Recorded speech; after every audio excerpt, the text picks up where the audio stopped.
मैं आपको बता देना चाहता हूं कि हमने विक्रमपुर का रोड भी बना दिया है। शायद आचार संहिता के समय वो शिलान्यास हो चुका है, प्रारंभ हो जाएगा। उसमें कुछ कमी था, उसका जो एस्टीमेट था वो एस्टीमेट काफी कम था, और उस एस्टीमेट के आधार पर अगर वो रोड बन जाता तो ये रोड टिकाऊ नहीं होता। इसलिए मैंने मेरे कान में जैसे ही ये विषय गया, फिर भी हमने उस एस्टीमेट को रिवाइज करवा दिया, और रिवाइज एस्टीमेट के आधार पर वो काम शुरू होगा।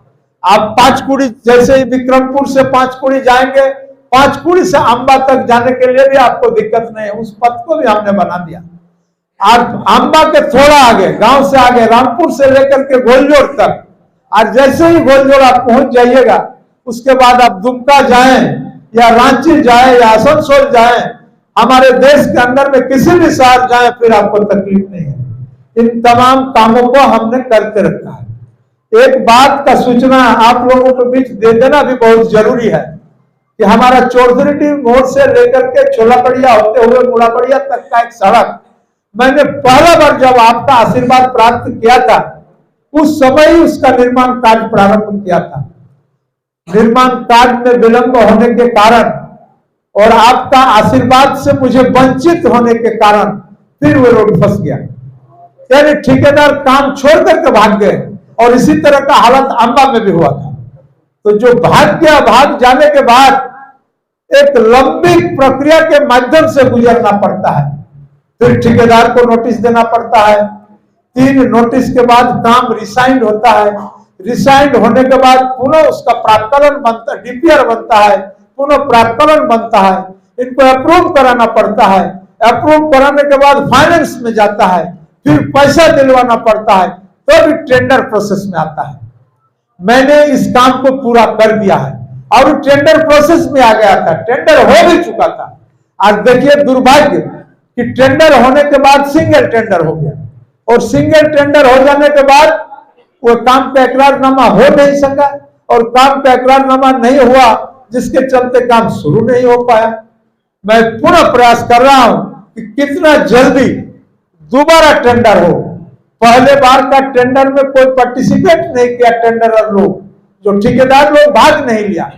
बीते बार का अनुभव है, बीते बार उस ठेकेदार के साथ ऐसा नोचाचोटी हुआ था कि फिर दूसरा आदमी दोबारा टेंडर देने का हिम्मत नहीं कर रहा। हमने बहुत प्रयास करके सेमी डेमी, यानी जो टेंडरर पार्टिसिपेट करेंगे, भाग लेंगे, उन्हीं को बोले हैं यार तुम और एक ठेकेदार को जुगाड़ कर लो। और करीबन 4 करोड़ से भी हमको लगता है कि ज्यादा का एस्टिमेट बना है। इस रोड का भी टेंडर हो जाने के बाद इस भी रोड प्रारंभ हो जाएगा। और एक रोड जो सबसे पुराना है, जो खाजूरी से चलकर लाइकापुर होते हुए आपको बागदरी से आपका आश्रम मोड़ तक जो पहुंचता है, इस रोड का भी डीपीआर बना हुआ है। हमको लगता है कि हमारा 6 पैकेज रोड पूरे विधानसभा के अंदर में था, 3 पैकेज का ऑलरेडी टेंडर हो गया, काम भी प्रारंभ है, और 2-3 पैकेज हमारा बाकी है, उसमें भी हम लोग प्रयासरत हैं। बहुत जल्द उसका भी निर्माण हो जाएगा और ये काम भी आपका हो जाएगा। और एक सड़क का बात आपको बता दें, जो आप खाजूरी से निकलने के बाद भालको होते हुए आगे चले गए, उसका भी काम प्रारंभ हो चुका है। और एक आमडुबी से लेकर के टापास्तरिया से होकर के जनार्दनपुर तक आएगा वो सड़क, उसका भी डीपीआर बना हुआ है, वो भी टेंडर प्रोसेस में है। मेरा प्रयास है कि जितना जल्द से जल्द हो सके हमारे पूर्वांचल के लोगों को, पूर्वांचल के साथियों को एक बेहतर सड़क, बेहतर रोड और बेहतर नागरिक सुविधा दिलाने के लिए हम लोग प्रयासरत हैं। लेकिन एक विषय आज भी हमारे मन को कचोटता है। वह विषय यह है कि यहाँ के लोग वैसे व्यक्ति को पसंद करते हैं जो कभी काम के बगल में नहीं आता है, काम करना पसंद ही नहीं करता है। आप हमको बता दें, मैं समझता हूं कि सारे लोग आप हैं, आपके बीच भी ये सब बात नहीं रखें तो आखिर रखे क्या? हम तो एक साधारण मुख्यमंत्री के बगल में बैठने वाले व्यक्ति हैं या साथ बैठने वाला व्यक्ति है, तो हमने तो इतना काम किया, और आज भी जन दबाव हम पर बनता है कि दादा फालाना काजटा करे दें, फालाना काजटा बाकी, फालाना काजटा करे दें। हमारे ऊपर तो जन दबाव बनता है, लेकिन हमारे बाद ऐसा भी जनप्रतिनिधि आपके बगल में है जो भारत वर्ष के यशस्वी प्रधानमंत्री के बगल में बैठते हैं, उनसे तो आप लोग कभी सवाल नहीं करते हैं कि दादा आपने क्या किया।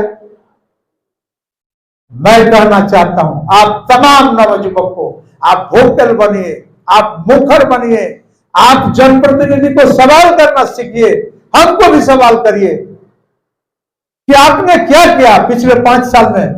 आप उनसे पूछिए कि एक तो आप हमारा 5 साल बर्बाद किया, मेरा पिताजी का 5 साल बर्बाद किया, मेरा बेटा बेटी का 5 साल बर्बाद किया, फिर 5 साल बर्बाद करने के लिए फिर आप आ गए झंडा बैनर लेकर के। बड़ा मुश्किल वाला बात है।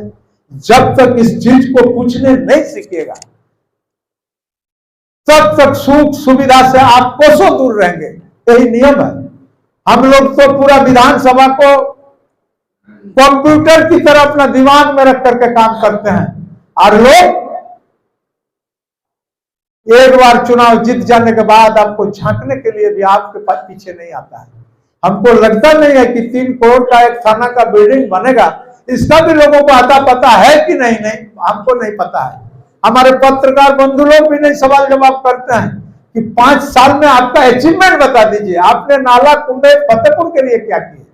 और विशेष करके आपके गांव के वैसे भाई, वैसे भतीजा, वैसे साथी, उनको सवाल करिए कि बाबू तुम তোমার জন্য কি করলে, ঝান্ডাটা তো নিয়ে তুমি ঠিকই ঘুরছো, তোমার জন্য কি করলে।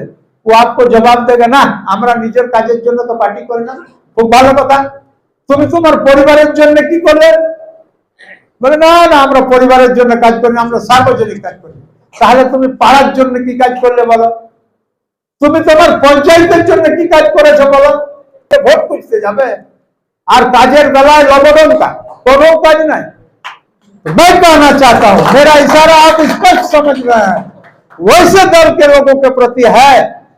दल करना मना ही नहीं है, आप स्वतंत्र विचार का आदमी है, आप किसी भी दल का कार्यकर्ता हो सकते हैं, इसमें मना ही नहीं है। लेकिन सारे दल का एक लक्ष्य होता है क्षेत्र का विकास करना। तो आपने विकास क्या किया है बताइए तो जरा पब्लिक को। इस बार जब पार्लियामेंट का चुनाव का बिगुल 1-2 दिन में ही प्रारंभ होने वाला है और बहुत सारे कैंडिडेट आपके गांव में आएंगे, आप निश्चित रूप से सवाल करिए, भाई साहब वोट तो आप ही को देने के लिए हम लोग तैयार हैं, लेकिन आप एक भी तो नमूना बता दीजिए कि आप कार्यकर्ता के लिए नहीं किए, उनके परिवार के लिए नहीं किए, उनके गांव के लिए नहीं किए, उनके पंचायत के लिए नहीं किए, उनका ब्लॉक के लिए नहीं किए, उनके विधानसभा के लिए नहीं किए। तो आप काम कहां के लिए किए हैं, किस लिए जनप्रतिनिधि हैं। आप देखेंगे एक जनप्रतिनिधि अगर चाहे, विशेष करके जो लोग दिल्ली में बैठते हैं, बहुत कुछ कर सकते हैं अपने क्षेत्र के लिए, लेकिन मैं दावे के साथ आपको कहना चाह रहा हूं 0/0 कुछ नहीं। और फिर आपका 5 साल बर्बाद करने के लिए लोग एकदम तेल साबुन लगा करके आपके बीच आ जाएंगे झंडा और बैनर के साथ, और ऐसा ऐसा बातों को परोसने का काम करेंगे जो हम लोग कर नहीं सकते हैं। हम लोग इसलिए नहीं कर सकते कि हम लोग सेकुलर विचारधारा के आदमी हैं, हम लोग धर्मनिरपेक्ष विचारधारा के आदमी हैं। हम लोग का स्लोगन है, हम लोग का नारा है हिंदू मुस्लिम सिख ईसाई सब भाई भाई। हम लोग इस विचारधारा के आदमी हैं। हम लोग कभी भी एक वर्ग को दूसरे वर्ग से बढ़ने का काम हम लोग नहीं करते हैं, एक भाई को दूसरे भाई के साथ लड़वाने का काम नहीं करते हैं। हम लोग कभी नहीं चाहते एक भाई का खून से दूसरे भाई का हाथ रंगा हुआ रहे, ऐसा हम लोग नहीं चाहते। इस विचार का आदमी है। और कुछ लोग आपके बीच आकर के समाज को और समाज के समरसता को तोड़ने का प्रयास करेगा।